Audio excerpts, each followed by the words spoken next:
నమస్తే వి న్యూస్ తెలంగాణకి స్వాగతం. ముందుగా బులెటిన్ల హెడ్లైన్. తెలంగాణ శాసనసభలో మాట్లాడుతున్న మాజీ మంత్రి ఎమ్మెల్యే శ్రీ కేటీఆర్.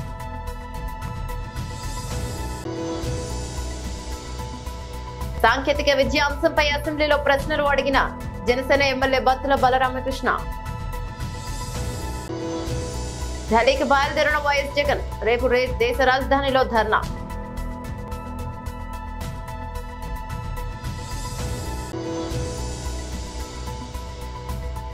తెలంగాణ శాసనసభ ప్రసారం, తెలంగాణ అసెంబ్లీ సమావేశం. తెలంగాణ శాసనసభలో మాట్లాడుతున్న మాజీ మంత్రి ఎమ్మెల్యే శ్రీ కేటీఆర్ లేని ఈ సందర్భంలో మరి కేవలం ఈ ఒక్కరోజు మొత్తం కూడా సంతాప తీర్మానం మీదే అమ్మాయి గురించి మాట్లాడడానికి అందరికీ అవకాశం ఇచ్చినందుకు ముందుగా తమరికి ధన్యవాదాలు. అధ్యక్ష, నిజంగా కూడా కొన్ని సందర్భాలు దిగ్భ్రాంతిని కలిగిస్తాయి అధ్యక్ష. ఇవాళ జ్ఞాని సాయన్న గారు ఇప్పుడే ముఖ్యమంత్రి గారు చెప్పినట్టు ఒక సీనియర్ శాసనసభ్యుడు, 5 సార్లు గెలిచిన మంచి వ్యక్తి, మృదు స్వభావి, ఎప్పుడు ఎక్కడ ఎవరిని కలిసినా ఏ పార్టీలో ఉన్నా ఒక అజాత శత్రువుగా మంచి పేరు తెచ్చుకున్న వ్యక్తి జ్ఞాని సాయన్న గారు అధ్యక్ష. గతంలో పెద్దలు కేసీఆర్ గారి నాయకత్వంలో సాయన్న గారు, మేము అందరం కూడా కలిసికట్టుగా నగరాభివృద్ధికి ఎన్నో రకాలుగా కంటోన్మెంట్ కానీ తర్వాత నగరంలోని వివిధ ప్రాంతాలకు సంబంధించి కానీ చాలా కమిట్మెంట్తో పనిచేసిన నాయకుడు సాయన్న గారు అధ్యక్ష. అధ్యక్ష, సాయన్న గారు అదేవిధంగా మా గౌరవ ముషీరాబాద్ శాసనసభ్యులు ముఠా గోపాల్ గారు చిరకాల స్నేహితులు అధ్యక్ష. దాదాపు దశాబ్దాల స్నేహం వారిద్దరిది కూడా. మీకు కూడా మంచి స్నేహితులు అధ్యక్ష వారు. నాకు బాగా గుర్తున్న సందర్భం అధ్యక్ష, 2015వ సంవత్సరం ఆనాడు జిహెచ్ఎంసీ ఎలక్షన్స్ వచ్చినప్పుడు సాయన్న గారు కోరిన ఒకే ఒక్క కోరిక, నేను కవాడిగూడ నుండి లాస్యానందిత గారిని నేను కార్పొరేటర్గా చూడాలనుకుంటా ఉన్నాను, మా మిత్రుడు గోపాల్ గారు కూడా పూర్తిగా మద్దతుగా ఉన్నారని చెప్పి మొదటిసారి ఆ రోజు వచ్చి అడిగితే కేసీఆర్ గారు కాదనకుండా వెంటనే అమ్మాయికి ఒక మంచి భవిష్యత్తున్న నాయకురాలు, మంచి యంగ్ లీడర్గా బాగా చదువుకున్న అమ్మాయి, మంచి అవకాశం ఇవ్వాలన్న ఉద్దేశంతో ఆనాడు కవాడిగూడ నుంచి కార్పొరేటర్గా గెలిపించుకోవడం జరిగింది అధ్యక్ష. కానీ నిజంగా కొన్ని సందర్భాలు ఎట్లా ఉంటాయి అధ్యక్ష అంటే, ఇప్పుడు సాయన్న గారి కుటుంబాన్ని చూస్తూ ఉంటే విధి నిజంగానే వారి మీద పగబట్టిందేమో అన్నంత తీవ్రంగా ఒకే ఒక్క సంవత్సరంలో మరి అటు సాయన్న గారు దుర్మరణం పాలు కావడం, ఆ తర్వాత అనుకోని మరి మమ్మల్ని అందరినీ కూడా విస్మయపరుస్తూ దిగ్భ్రాంతికి గురి చేస్తూ లాస్యానందిత గారు కూడా ఈ రోడ్ యాక్సిడెంట్లో చనిపోవడం, ఇవన్నీ కూడా అత్యంత ఆవేదన కలిగించే అంశాలు అధ్యక్ష. ఒకటే ఏడాది లోపల అటు తండ్రి ఇటు కూతురు చనిపోవడం అంటే ఆ కుటుంబంలో ఎంత విషాదం ఉంటుందో మనం ఊహించవచ్చు అధ్యక్ష. కానీ చాలా చురుకైన అమ్మాయి అధ్యక్ష. ఆనాడు కార్పొరేటర్గా జిహెచ్ఎంసీలో పనిచేసిన, తదనంతరం సాయన్న గారు కొంత ఆరోగ్యం బాగలేకుండా అధ్యక్ష, బాగా డయాబెటీస్ ఎక్కువై చివరికి లెగ్ యాంపిటేట్ చేయాల్సిన పరిస్థితి వచ్చినప్పుడు కూడా ఒకవైపు నందిత, మరొక వైపు నివేదిత, ఇద్దరు అమ్మాయిలు పాపం ఆయనతో ఎల్లవేళలా ఎక్కడికి ఏదైనా మీటింగ్కి వచ్చినా, ఆఫీస్కి పోయినా, మంత్రులను కలిసేదున్నా లేదా అధికారులను కలిసేదున్నా ఇద్దరు అమ్మాయిలు కుడి భుజం ఎడమ భుజం మాదిరిగా ఆయనకి రెండు వైపులా ఉండి తీసుకొని పోయేవాళ్ళు అధ్యక్ష. మా దగ్గర కూడా చాలాసార్లు ముగ్గురు కలిసే వచ్చేది. అట్లాంటి కుటుంబం సాయన్న గారు మరణించిన తర్వాత ఇదే శాసనసభలో అధ్యక్ష ఆనాడు కేసీఆర్ గారు ముఖ్యమంత్రిగా సంతాప తీర్మానం చెప్పడమే కాకుండా ఆ కుటుంబానికి అన్ని రకాలుగా అండగా ఉంటామని చెప్పి హామీ ఇచ్చిన హామీ ప్రకారమే ఆ రోజు మళ్ళీ లాస్యానందిత గారికి 2023లో జరిగిన శాసనసభ ఎన్నికల్లో మరి ఆనాడు పార్టీ నుంచి అవకాశం కూడా ఇవ్వడం జరిగింది అధ్యక్ష. ఇప్పుడే ముఖ్యమంత్రి గారు చెప్పినట్టు కంటోన్మెంట్లో సాయన్న గారు చేసిన సేవ, రాజకీయాలకు అతీతంగా కలిసి ఉండే మంచి వ్యక్తిత్వం, ఎన్నింటి వల్ల నందిత గారికి కూడా తప్పకుండా తండ్రి గారి ఆశీస్సులతో పార్టీ అండతో బ్రహ్మాండమైన మెజారిటీతో అమ్మాయి కూడా గెలిచింది అధ్యక్ష. బాధాకరం ఏమంటే సరిగా గెలిచిన కొద్ది కాలానికే మరి నల్లగొండలో మా పార్టీ సభ ఒకటి జరుగుతూ ఉంటే అక్కడికి నందిత గారు కూడా రావడం జరిగింది. ఆ రోజు కూడా రోడ్ యాక్సిడెంట్ అయింది. తన కారుకి పూర్తి స్థాయిలో ధ్వంసమై అమ్మాయి స్వల్ప గాయాలతో బయటపడ్డా కూడా మరి చాలా ఇబ్బంది పడ్డది అధ్యక్ష. చాలా మనోవేదనకు కూడా గురైంది. తదనంతరం వాళ్ళ ఇంట్లో కూడా ఒక చిన్న యాక్సిడెంట్ అయింది. వరుసగా ఏదో పగబట్టినట్టే నల్లగొండలో ప్రమాదం, తర్వాత అక్కడ లిఫ్ట్లో ప్రమాదం, ఆ తర్వాత మళ్ళీ అనుకోకుండా ఈ ఓఆర్ఆర్ మీద జరిగిన రోడ్ యాక్సిడెంట్లో అమ్మాయి మరణించడం జరిగింది అధ్యక్ష. మేము ఆ రోజు పార్టీగా మాట ఇచ్చి సాయన్న గారి కుటుంబం మా కుటుంబమే అని చెప్పి ఆనాడు సాయన్న గారి తర్వాత లాస్యానందిత గారికి పార్టీ అవకాశం ఇచ్చింది అధ్యక్ష. అమ్మాయి గెలిచింది. దురదృష్టవశాత్తు ఏడాది లోపలే అమ్మాయి మరణిస్తే తిరిగి వారి సోదరి నివేదిత గారికి మొన్న సాంకేతిక విద్యా అంశంపై అసెంబ్లీలో ప్రశ్నలు అడిగిన జనసేన ఎమ్మెల్యే బత్తుల బలరామకృష్ణ. మన దేశంలో సుమారు 50 కోట్ల మంది యువత ఉంది. ప్రతి సంవత్సరం కూడా 10th క్లాసు గత సంవత్సరం చూసినట్టయితే 6,09,00,000 మంది 10th క్లాస్ పాస్ అయి బయటకు వచ్చారు. ఈ సాంకేతిక విద్య అనేది సరిగా లేకపోవడం వల్ల చాలామంది ఉపాధి కోల్పోతున్నారు. ఈ ఇంజనీరింగ్కి ఈ తల్లిదండ్రుల ప్రోద్బలము, ఇంజనీరింగ్ కాలేజీల ప్రోద్బలంతోనూ ఇంజనీరింగ్లు జాయిన్ అయ్యి వాళ్ళు కొన్ని సబ్జెక్టులు చదవలేక, సరైన పరిజ్ఞానం లేక కొంతమంది డ్రాప్అవుట్స్ అయ్యి ఆగిపోతున్నారు. అలాంటి పరిస్థితుల్లో వాళ్ళకి ఏ ఉపాధి లేకుండా నిరుద్యోగులుగా మిగిలిపోతున్నారు. అలాంటి పరిస్థితుల్లో గతంలో అయితే ఐటీఐ అనేది సమర్థవంతంగా ఉండేది. ఐటీఐ చదువుకుంటే వాళ్ళకి ఉపాధితో పాటు ఏదో ఉద్యోగాలు కూడా వచ్చాయి. ఎలక్ట్రికల్ డిపార్ట్మెంట్ కానీ, ఫ్యాక్టరీస్ కానీ, ఇలా పలు డిపార్ట్మెంట్లలో వాళ్ళకి ఉద్యోగ అవకాశాలు దొరికాయి. ఇప్పుడు ఐటీఐ అనేది సమర్థవంతంగా లేకపోవడం వల్ల వీళ్ళందరూ కూడా నిరుద్యోగులుగా మిగిలిపోతున్నారు.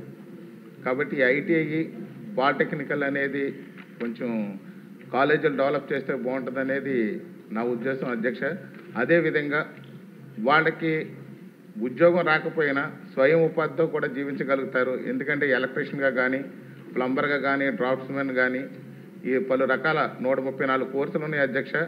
ఈ 134 కోర్సులో ఏదో ఒక విధానంతో అనేక పారిశ్రామికవేత్తలు ఉన్నారు. ఒక్కొక్కరు ఒక ఫీల్డ్, అంటే ఫార్మాలో కానీ, మ్యానుఫ్యాక్చరింగ్ ఇండస్ట్రీ, డైరీలు, అనేక రంగాల్లో కూడా అద్భుతమైన పారిశ్రామికవేత్తలు ఉన్నారు. వాళ్ళు కూడా ముందరికి వచ్చి ఐటీఐ, పాలిటెక్నిక్ మేము దత్తకు తీసుకుంటాం, మెరుగైన విద్యను మేము అందిస్తాం, ఇండస్ట్రీకి ఇది కావాలో అది మేము లింకేజ్ మేము ఏర్పాటు చేస్తామని వాళ్ళు చెప్తాం జరిగింది. సో అది కూడా మేము డిస్కషన్లో ఉంది అధ్యక్ష. దానిపైన కూడా తొందరలోనే ఒక నిర్ణయం మేము తీసుకుంటాం. వాస్తవ అధ్యక్ష, ఇన్ఫ్రాస్ట్రక్చర్ ఫెసిలిటీస్ మెరుగుపరచాల్సిన అవసరం ఉంది అధ్యక్ష. ఐటీఐకి వచ్చేగల దాదాపుగా 44 కోట్ల రూపాయలు అవసరం ఉంది. పాలిటెక్నిక్ వచ్చేగల 50 కోట్ల రూపాయలు అవసరం ఉంది అధ్యక్ష. అది గౌరవ ముఖ్యమంత్రి గారితో మా రివ్యూ మీటింగ్ ఆగస్టు మొదటి వారంలో ఉంది అధ్యక్ష. అది గౌరవ ముఖ్యమంత్రి గారి దృష్టికి తీసుకెళ్ళి తప్పనిసరిగా దీని ఎట్లా రిపేర్స్, మెయింటెనెన్స్, కొత్త భవనాలు కట్టే లోపల ఉన్న భవనాలకి ముందర రిపేర్స్, మెయింటెనెన్స్ చేసి దాంట్లో అడ్మిషన్స్ ఎలా పెంచాలనే దానిపైన తప్పనిసరిగా మేము గౌరవ ముఖ్యమంత్రి గారితో కూడా మేము చర్చిస్తాం అధ్యక్ష. ఒకసారి మనం చూస్తే డాక్టర్ బిఆర్ అంబేద్కర్ కోనసీమ జిల్లాకి వచ్చేగల పాలిటెక్నిక్ ఒకటి ప్రభుత్వ పాలిటెక్నిక్ ఉంది అధ్యక్ష, 5 ప్రైవేట్ ఉన్నాయి అధ్యక్ష. అదేవిధంగా ఐటీఐ వచ్చేగల ప్రైవేట్ ఐటీఐలు ఒక 15 ఉన్నాయి అధ్యక్ష. ఓవరాల్ రాష్ట్రంలో 88 ప్రభుత్వ పాలిటెక్నిక్లు ఉన్నాయి, 174 ప్రైవేట్ పాలిటెక్నిక్లు ఉన్నాయి అధ్యక్ష. అడ్మిషన్స్ కానీ ఒక్కసారి చూస్తే ప్రభుత్వ పాలిటెక్నిక్లో 61% అధ్యక్ష, ప్రైవేట్లో 40% అధ్యక్ష. ఇంకో పక్కన అధ్యక్ష మీరు చూస్తే పాలిటెక్నిక్స్కి వచ్చేగల తెలుగుదేశం పార్టీ అధికారంలో ఉన్న రోజులు మినిమం 80% ఉండేది అడ్మిషన్స్. 2015-16 94%కి వెళ్ళింది అధ్యక్ష. కానీ అంటే వైకాపా పార్టీ అధికారంలోకి వచ్చిన తర్వాత 81% అడ్మిషన్స్ మేము ఇన్స్టిట్యూషన్స్ అందజేస్తే అది క్రమీపంగా తగ్గుతూ వచ్చి ఒక సంవత్సరం అయితే కేవలం 59% అడ్మిషన్స్ జరిగిన విషయం అధ్యక్ష. అంటే ఈ ప్రభుత్వం పాలిటెక్నిక్ని ఎలా నిర్వీర్యం చేసిన దానికి ఇదొక ఉదాహరణ అధ్యక్ష. ఐటీఐకి వచ్చేగల 83 ప్రభుత్వ ఐటీఐలు ఉన్నాయి, 433 ప్రైవేట్ ఐటీఐలు ఆంధ్ర రాష్ట్రంలో ఉన్నాయి అధ్యక్ష. ఇక్కడ కూడా ఐటీఐలో చూస్తే కూడా ప్రభుత్వ ఐటీఐలో అడ్మిషన్స్ 94% ఉంది అధ్యక్ష, ప్రైవేట్లో 61% ఉంది. ఐటీఐల్ని కూడా బలోపేతం చేయాల్సిన అవసరం ఉంది. పెద్దలు బుచ్చే చౌదరి గారు చెప్పినట్లు NAC, national academy of construction అధ్యక్ష, ఇది గతంలో చంద్రబాబు నాయుడు గారు మొదటి టర్మ్లో హైదరాబాద్లో ఏర్పాటు చేసి ఫీడర్ ఇన్స్టిట్యూషన్స్ క్రియేట్ చేశారు, బ్రాంచెస్ ఏర్పాటు చేశారు. అది దాంట్లో భాగంగా రాజమండ్రిలో పెట్టారు. అది సచివాలయం కోసం ఫ్రంట్ అంతా తీసుకుని వెనకాల దూసేశారు ఎన్ఏసీని అధ్యక్ష. ఎన్ఏసీని కూడా బలోపేతం చేయాలనేది మా లక్ష్యం. సెక్రటరీ గారితో నేను చర్చించినప్పుడు కూడా కేవలం ఏదో ప్లంబర్స్, తాపి మేస్త్రీలను తయారు చేస్తాం అనేది కాదు, టెక్నాలజీతో అనుసంధానం చేయాలి. లేటెస్ట్ వస్తున్నాయి బిల్డింగ్ మెటీరియల్స్, లేటెస్ట్ టెక్నాలజీ అని వస్తున్నాయి. మెరుగైన వసతులు వాళ్ళకి కల్పించాలనేది కూడా మేము డిస్కస్ చేస్తాం జరిగింది అధ్యక్ష. తప్పనిసరిగా ఎన్ఏసీని మేము బలోపేతం చేస్తాం, దాంట్లో ఎలాంటి సందేహం లేదు అధ్యక్ష. అదేవిధంగా కొత్త ఐటీఐలు ఏర్పాటు చేస్తే బాగుంటుందని పెద్దలు కూడా కోరారు, చాలామంది కూడా నాకు లెటర్ కూడా ఇస్తాం జరిగింది అధ్యక్ష. ప్రధానంగా నేను ఏం చేస్తున్నానంటే కేజీ నుంచి పీజీ వరకు బోత్ ప్రైవేట్ ప్రభుత్వ రంగం తీసుకుంటే ఎక్కడెక్కడ పాఠశాలలు ఉన్నాయి, దాని చుట్టుపక్కల పాపులేషన్ డెన్సిటీ ఏంటి, ఇండస్ట్రీస్ డెన్సిటీ ఏంటి, ఒక మ్యాప్ తయారు చేయమన్నాను అధ్యక్ష. ఎందుకంటే 117 జియో వల్ల ప్రభుత్వ విద్య దూరం అవుతుందని చాలామంది నా దృష్టికి తీసుకొస్తే ఫస్ట్ మ్యాపింగ్ చేద్దాం. మనకున్న 45,000 ప్రభుత్వ పాఠశాలని మ్యాప్ చేయండి, పాలిటెక్నిక్ ఐటీఎల్ మొత్తం మ్యాప్ చేసి డెన్సిటీ ప్రకారం ఎక్కడ అవసరం ఉంది, ఇండస్ట్రీ ఎక్కడ రాబోతుంది. ఎందుకంటే చంద్రబాబు నాయుడు గారు ఒక్కొక్క జిల్లాకు ఒక్కొక్క ప్రాధాన్యత ఇచ్చారు, ఈ ఇండస్ట్రీ ఈ జిల్లాకు రావాలి, అది కూడా బేరీ చేసుకుని అవసరమైన వరకు ఐటీఐ పాలిటెక్నిక్ కూడా ఏర్పాటు చేయాలనేది ఒక నిర్ణయం తీసుకుంటాం జరిగింది. కూన రవి గారు ఒక ప్రశ్న అడిగారు అధ్యక్ష, గతంలో ఎప్పుడు ఐటీఐ కేటాయిస్తాం జరిగింది, ఎప్పుడు ప్రారంభిస్తారని అడిగారు అధ్యక్ష. ఆ వివరాలు కనుక్కుని తప్పనిసరిగా మెంబర్ గారు డైరెక్ట్గా వివరాలు నేను తెలియవచ్చు. థ్యాంక్ యూ అధ్యక్ష. నిన్న నల్ల కండువాలతో అసెంబ్లీ సమావేశానికి హాజరైన వైసీపీ అధినేత వైఎస్ జగన్మోహన్ రెడ్డి నేడు ఢిల్లీ బయలుదేరి వెళ్లారు. 3 రోజుల పాటు అక్కడే ఉండనున్న జగన్ రాష్ట్రంలో జరుగుతున్న దాడులకు నిరసనగా రేపు దేశ రాజధానిలో ధర్నా చేయనున్నారు. అలాగే ఏపీలో శాంతి భద్రతలు క్షీణించాయని ఆరోపిస్తూ ప్రధానమంత్రి నరేంద్ర మోదీ రాష్ట్రపతి ద్రౌపది ముర్మును కలిసి ఫిర్యాదు చేయనున్నారు. మరోపక్క జగన్ ఢిల్లీ పర్యటనపై టీడీపీ జనసేన తీవ్ర విమర్శలు చేస్తున్నాయి. చర్చల నుంచి తప్పించుకునేందుకు జగన్ ఢిల్లీ యాత్రలు చేస్తున్నారని, ప్రజా సమస్యలపై చర్చించేందుకు ఆయన ఇష్టపడడం లేదని విమర్శించాయి. నిన్న ఎమ్మెల్యేలతో కలిసి నల్ల కండువాలతో సభకు హాజరైన జగన్ ఆపై ప్రజాస్వామ్యాన్ని పరిరక్షించాలని నినాదాలు చేస్తూ అసెంబ్లీని వాకౌట్ చేశారు. ఏపీలో అరాచక పాలన జరుగుతోందని, నెలన్నర రోజులుగా రాష్ట్రంలో హత్యలు, అఘాయిత్యాలు, దౌర్జన్యాలు పతాక స్థాయికి చేరాయని ఆరోపించారు. తెలంగాణ శాసనసభ ప్రసారం, తెలంగాణ అసెంబ్లీ సమావేశం. సంతాప ప్రతిపాదన గౌరవ ముఖ్యమంత్రి గారు.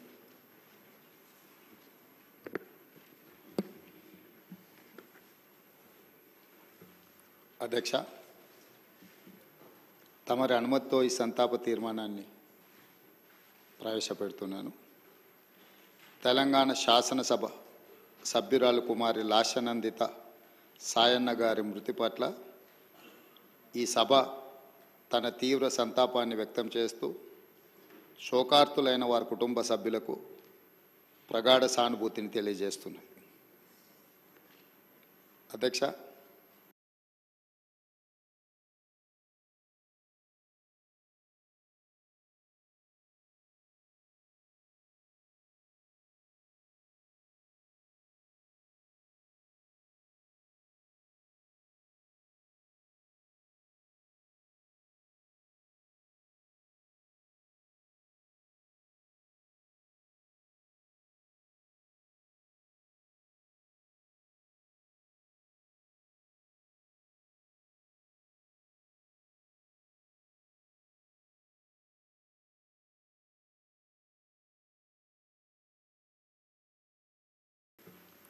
అధ్యక్ష, తమరి అనుమతితో ఈ సంతాప తీర్మానాన్ని ప్రవేశపెడుతున్నాను. తెలంగాణ శాసనసభ సభ్యురాలు కుమారి లాశనందిత సాయన్న గారి మృతి పట్ల ఈ సభ తన తీవ్ర సంతాపాన్ని వ్యక్తం చేస్తూ శోకార్తులైన వారి కుటుంబ సభ్యులకు ప్రగాఢ సానుభూతిని తెలియజేస్తున్నాను. అధ్యక్ష, 23/2/2024 నాడు సికింద్రాబాద్ కంటోన్మెంట్ శాసనసభ్యురాలు కుమారి లాశనందిత సాయన్న గారి ఆకస్మిక మరణం పట్ల ఈ సభ తీవ్ర సంతాపాన్ని వ్యక్తం చేసింది. ఇలాంటి బాధాకరమైన తీర్మానం నేను ప్రవేశపెట్టాల్సి వచ్చినందుకు నేను చింతిస్తున్నాను. కుమారి లాశనందిత సాయన్న గారి నాన్నగారైన కీర్తిశేషులు సాయన్న గారు నాకు అత్యంత సన్నిహితులు, ఆప్తులు. చాలా సంవత్సరాలు మేము కలిసి ప్రజాప్రతినిధులుగా ప్రజాక్షేత్రంలో పనిచేయడం జరిగింది. సాయన్న గారు అత్యంత సామాన్యమైన కుటుంబంలో 1951 వల్లభానగర్ నిజామాబాద్ జిల్లాలో జన్మించి కష్టపడి వారు 5 సార్లు శాసనసభ్యుడిగా ప్రజా జీవితంలో కంటోన్మెంట్ బోర్డు మెంబర్గా కంటోన్మెంట్ ప్రాంత ప్రజా సమస్యల పరిష్కారంలో వారు ఎనలేని కృషి చేసిండ్రు. వారు సిట్టింగ్ శాసనసభ్యుడిగా ఉన్నప్పుడే ప్రజా జీవితంలోనే వారు మరణించడం జరిగింది. ఆ తర్వాత వారిచ్చిన వారసత్వాన్ని, వారు నెరవేర్చాల్సిన బాధ్యతలను, వారిని అభిమానించిన ప్రజల కోసం కుమారి రాశానందిత కూడా ప్రజా జీవితంలోకి వచ్చి వారు బ్రతుకున్నప్పుడే వారు కార్పొరేటర్గా, ఆ తర్వాత వారి తరఫున వారిని నమ్ముకున్న ప్రజల కోసం వారు శాసనసభ్యురాలుగా ఎన్నికై ప్రజా జీవితంలోకి వచ్చి కష్టపడి పనిచేయాలన్న ఆలోచనతోటి వారు ప్రజా జీవితంలోకి వచ్చారు. 5 సార్లు శాసనసభ్యుడిగా సాయన్న గారు చేసిన ఎనలేని సేవలను దృష్టిలో పెట్టుకొని వారి వారసురాలుగా లాసనందితను కంటోన్మెంట్ ప్రజలు వారిని ఎన్నుకోవడం జరిగింది. మనమందరం కూడా 37 సంవత్సరాల చదువుకున్న ఒక యువతి వెనుకబడిన సామాజిక వర్గాల నుంచి చైతన్యంతో ప్రజలకు సేవను అందించాలని ముందుకు వచ్చినప్పుడు మనందరం కూడా మహిళా సాధికారత కోసం ఎదురు చూస్తున్న వాళ్ళం. ఆ మహిళల తరఫున ప్రజాప్రతినిధి ఇక్కడికి వచ్చి సమస్యల పట్ల వారు చిత్తశుద్ధితో ఈ సభలో పోరాడతారని మనం అందరం భావించాం. కానీ ఔటర్ రింగ్ రోడ్లో వారు ప్రయాణం చేస్తున్న కారు ప్రమాదానికి గురై వారు మరణించడం జరిగింది. వారిని ప్రమాదం నుంచి హాస్పిటల్కు తీసుకెళ్తే అప్పటికే తలకు తీవ్రమైన గాయమై వారు మరణించిందని చెప్పి డాక్టర్లు చెప్పడం జరిగింది. వాస్తవంగా ఆ కుటుంబము ప్రజలతో ఉన్న సత్సంబంధాలు కంటోన్మెంట్ ప్రాంతంలోనే కాకుండా జిహెచ్ఎంసి పరిధిలో ఎవరిని అడిగినా కూడా ఆ కుటుంబం యొక్క ప్రజలతోని ఉన్న సత్సంబంధాలు, ప్రజా సమస్యల మీద వారు చేసిన ప్రయత్నాలు ఎవరైనా చెప్తారు. ముఖ్యంగా కీర్తిశేషులు సాయన్న గారు మృదు స్వభావి, సమస్యలను పరిష్కరించాలన్న తపన తప్ప రాజకీయాలకు అతీతంగా అందరితో ఒక ప్రజా పాలనలో కంచెలు ఉండవని చెప్పిన ముఖ్యమంత్రి రేవంత్ రెడ్డి అసెంబ్లీకి మాత్రం 4 కంచెలు వేయించారని బీఆర్ఎస్ ఎమ్మెల్యే హరీష్ రావు విమర్శించారు. కేంద్రం నిధులు ఇస్తున్నప్పటి నుండి అనుబంధ గ్రాంట్స్ విడుదల చేయకపోవడంతో తెలంగాణలో పథకాలు నిలిచిపోయే పరిస్థితులు ఏర్పడ్డాయని ఆందోళన వ్యక్తం చేశారు. సోమవారం ఆయన అసెంబ్లీ బీఆర్ఎస్ ఎల్పీ కార్యాలయంలో మీడియాతో పిచ్చాపాటిగా మాట్లాడారు. రాష్ట్ర ఆర్థిక పరిస్థితి, సంక్షేమం విషయంలో ప్రభుత్వంపై విమర్శలు గుప్పించారు. కాంగ్రెస్ ప్రభుత్వం సమస్యలను పరిష్కరించకుండా మొద్దు నిద్రపోతోందన్నారు. బీఆర్ఎస్ తట్టి లేపినా కనీస సర్పంచ్ ఎన్నికలను కూడా నిర్వహించడం లేదని మండిపడ్డారు. ఎన్నికలు నిర్వహించకపోతే కేంద్రం నుంచి 750 కోట్ల గ్రాంట్ విడుదల కాలేదన్నారు. గ్రామ పంచాయతీలకు మార్చికి ముందే 500 కోట్ల నిధులను కేంద్రం విడుదల చేసిందని, కానీ రాష్ట్ర ప్రభుత్వం వాటిని పంచాయతీలకు అందించలేదన్నారు. Ramagundam police commissionerate Mancherial zone Chennur rural Neelwai police station పరిధిలోని వేమనపల్లి మండలంలో గత 5 రోజులుగా కురుస్తున్న వర్షానికి ప్రాణహిత నదిలో నీటి ప్రవాహం పెరిగి రచర్ల మల్కలపేట మధ్య గల వంతెన మునిగిపోయింది. ప్రజలు అత్యవసర పరిస్థితులలో ప్రయాణం చేయలేకపోయారు.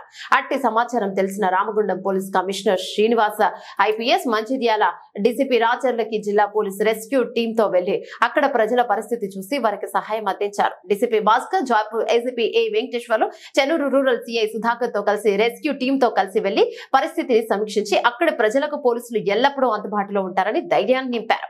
ఆపదలో ఉన్నవారు డయల్ 100 కు ఫోన్ చేసి పోలీసు వారి సేవలను వినియోగించుకోవాలని తెలియజేశారు.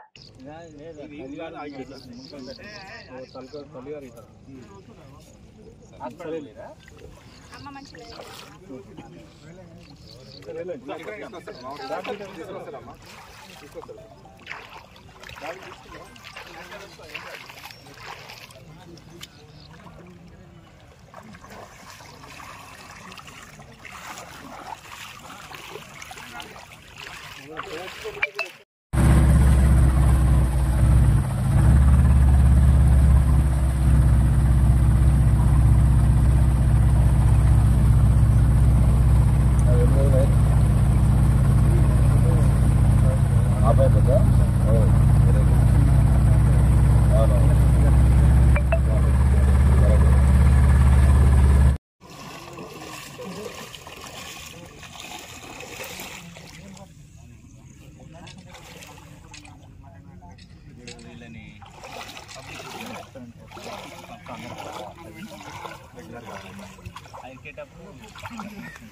ఓకే సార్ వచ్చేసాయి.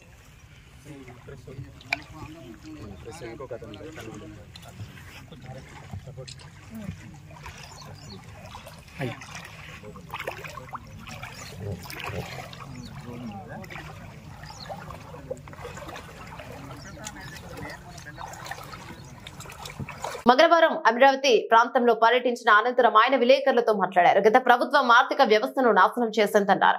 ప్రపంచంలోని టాప్ 5 రాజధానుల్లో ఒకటిగా అమరావతిని నిర్మిస్తామన్నారు. గత ప్రభుత్వం 3 ముక్కలాట ఆడి అమరావతిని నాశనం చేసిందని పేర్కొన్నారు. రైతులకు ఇచ్చిన హామీలు అమలు చేస్తామన్నారు. అమరావతి రాజధాని ఖచ్చితంగా కూటమి ప్రభుత్వం నిర్మిస్తోందన్నారు.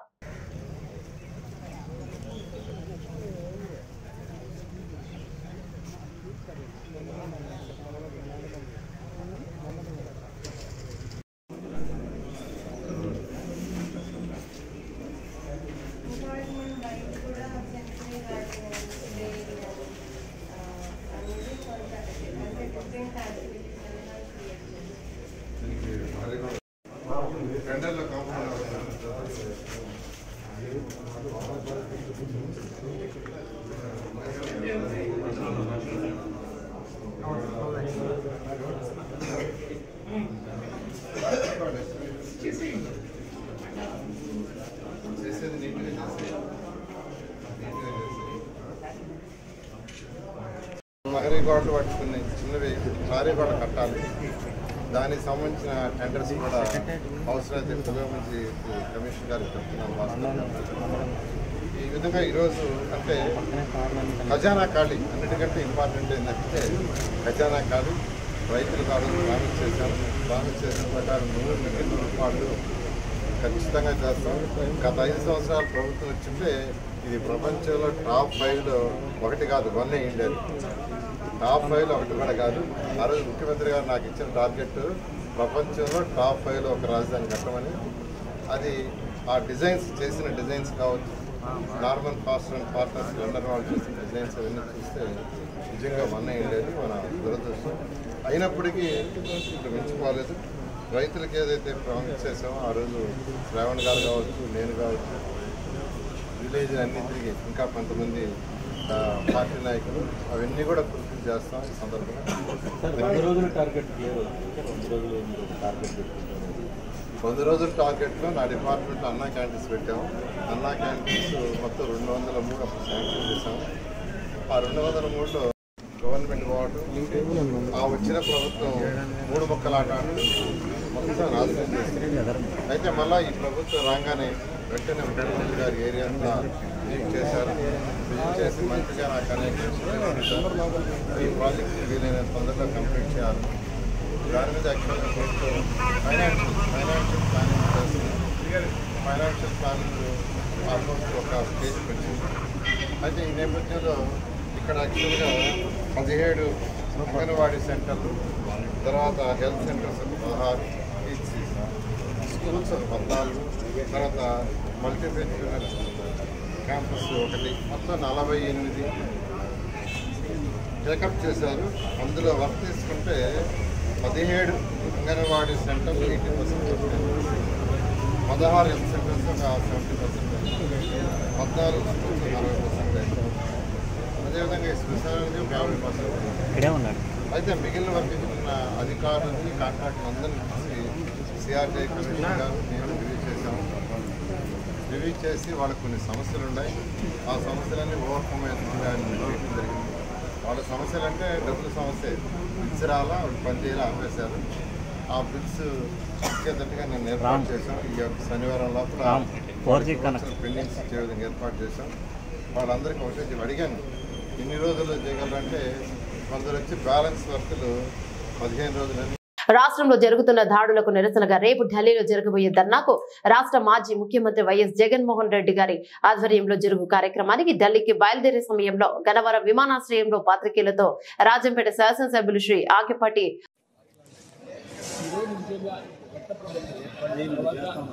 కొంతమంది నాయకులు జిల్లాలో ప్రజలు కూడా బయటికి వెళ్ళి తలదాచుకునే పరిస్థితి వచ్చింది. ఎందుకంటే వాళ్ళ ఆస్తులు నష్టం చేయడం వాళ్ళని కొంతమంది హత్యలు చేయడం కొన్ని ప్రాంతాల్లో అయితే చాలా భయంకర వాతావరణం. ఈరోజు నిజంగా ఇప్పుడు ప్రజలు ఎందుకంటే జగన్మోహన్ సంక్షేమ పథకాలు అందించారు. నిజానికి కార్యకర్తలు ఈరోజు ప్రజలు కూడా ఆలోచనలకు పడ్డారు. ఎందుకు మనం తప్పు చేశామా, ఇంత మంచి ప్రభుత్వాన్ని మనం ఎందుకు వదులున్నామా, ప్రజలు కూడా ఈరోజు ఆలోచన చేస్తూ ఉన్నారు.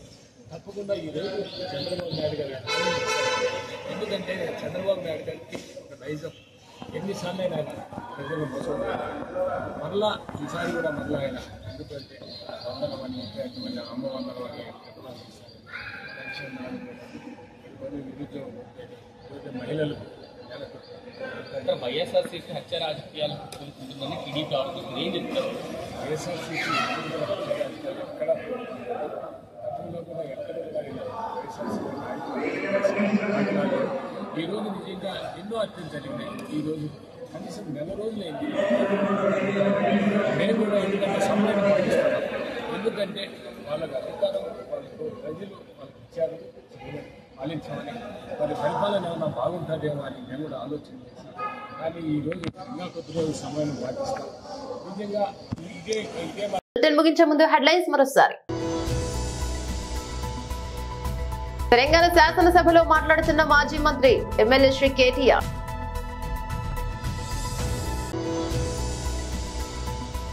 సాంకేతిక విద్య అంశంపై అసెంబ్లీలో ప్రశ్నలు అడిగిన జనసేన ఎమ్మెల్యే బత్తుల బలరామకృష్ణ.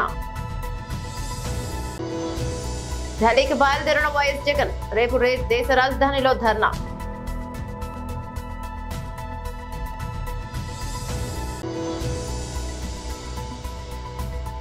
తెలంగాణ శాసనసభ ప్రసారం, తెలంగాణ అసెంబ్లీ సమావేశం.